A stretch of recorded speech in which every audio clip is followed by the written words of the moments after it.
Hello there, Girly here. Welcome back to my channel. In this video, I will continue to share with you my life story. I will try not to cry this time. I'm sorry guys, it's not my intention to make you cry. I received so much great feedback about my first video. So please guys, like and share so that we can inspire more. Good morning everyone! Magandang umaga sa Pilipinas. Mayad-ayad nga agahon sa Aklanon. Naimbag nga bigat tayo amin sa Iloco. Good morgen in Swedish. Alright, just to give you a short background with my last video, I was talking about my life experience and what did I do to change it. Let me continue just to give you a glimpse. Where do I sell my products back then? I am talking about where am I getting my expenses and to use in school fees, for example. So, just to give you a background, before my family moved to San Agustin, we are actually living in Minorie Jones. So, that is where my grandparents are living back then and until now. What I am doing, I usually travel from Tiague going to Jones and from Jones to Minorie. So it takes like, if I'm not mistaken, about 2 hours or an hour or 30 minutes. It depends on the buses. So yeah, I travel from Minorie. I used to walk and I usually, there is a river that I usually passed by to go to Dibay. Dibay is my starting point where I sell the products. I usually go from one house to another house. And I go to every houses. And it's really funny because most or all of those houses that I go to, they always have an order. And Avon is not that so expensive. So it's easy, I guess, to sell. At the same time, I guess people are also looking at me. I'm a student and maybe, Filipino attitude that they are very maawain. They are very helpful at the same time. So yeah, I always get an order from them. I usually do this twice a month. So in the first week, I get their orders, but I always have products with me. And at the same time, so if they want the products that I have with me, they get from it, and then they order from the brochure that I used to bring with me. So from Dubai, I used to walk as well, going to Dimas Taas. They call it Dimas Taas. It's like upper part of that place. It's like a sitio, a barangay. So I usually walk there. Maybe it took me how many hours? It depends on my walking pace, really. Maybe an hour or two. And then from Dimas Taas, I go down to Dimas Baba. I usually going around so that I can sell more. So, in maybe it took me to finish that in a day. Maybe it took me 4 hours or 5 hours. So that's my routine every first week of the month. That's what I am doing. And then the second or third week of the month, because I usually go there twice a month, I usually get I usually naniningil ako. Kinukuha ko yung bayad nila because usually some are I put it into credit because they don't have cash right away when I go there.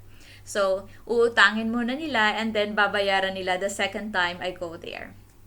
So, that's how it is.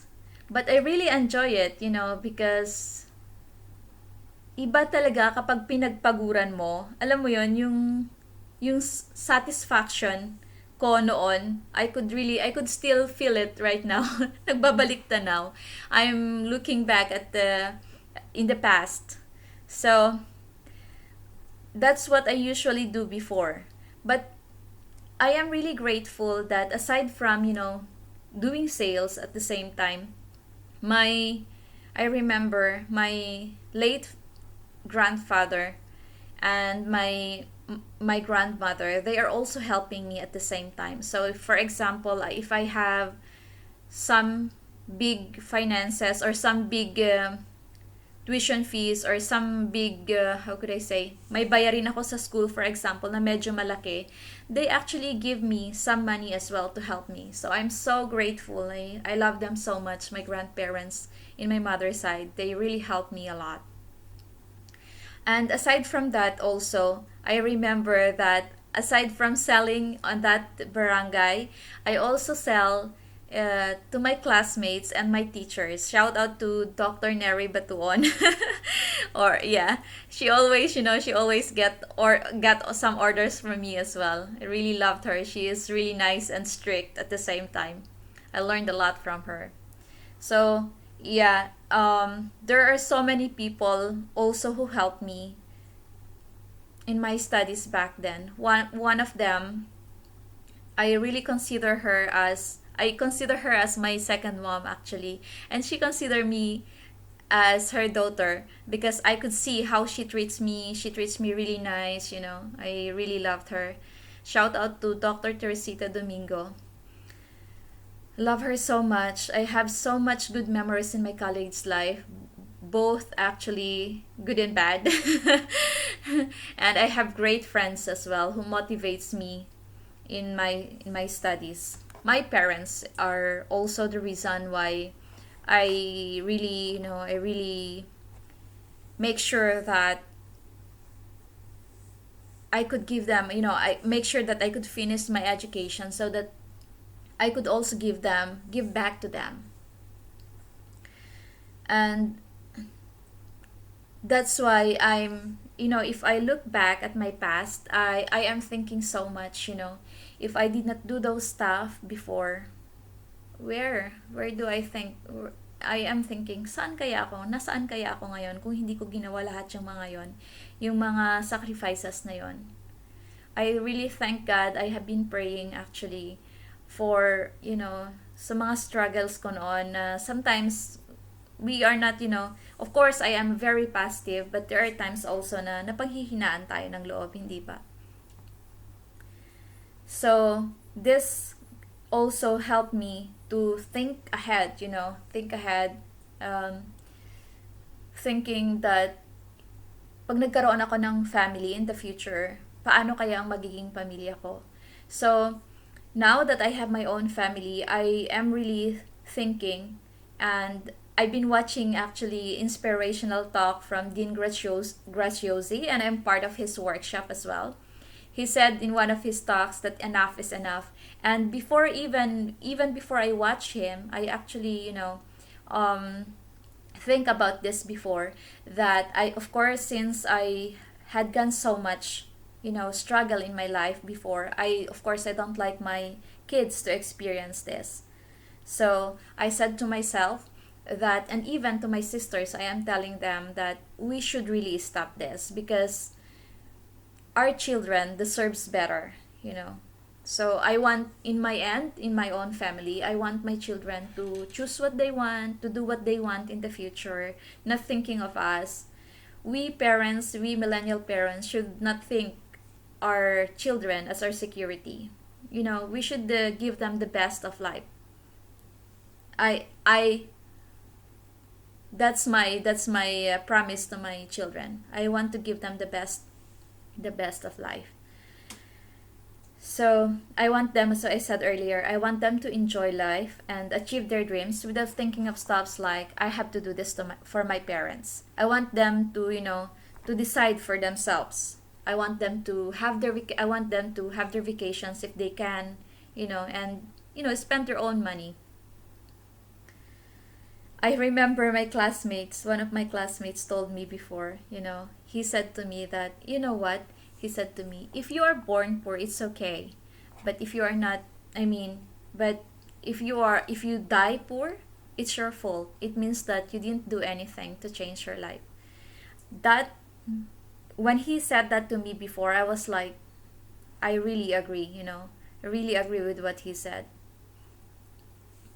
It would be really an awesome experience at the end. It would be really a great experience for my kids to do what they want in life, and because they will not be thinking of me, or they will not be thinking of us as their parents. They are doing this because this is what they want. Well, I don't really have regrets in my life. As long as I could see that my loved ones are happy, I am happy. What more? I wanted to inspire everyone, or to, yeah, to tell everyone that, of course, this is my own, the opinion. Like, we millennial parents, we should think first, if how many kids do we want, and can we afford to send them, in school. I remember back then I usually tell my mother, why did you have so many kids if you cannot send in school? I was high school back then. Um, I guess nasabi ko yon kasi ramdam ko yung hirap ng buhay eh. So please, parents, I mean millennial parents like me, be a responsible parents. I want to share more, guys, but I guess I'm out of words now. I hope you enjoy it, and please share and subscribe to my channel. Thank you.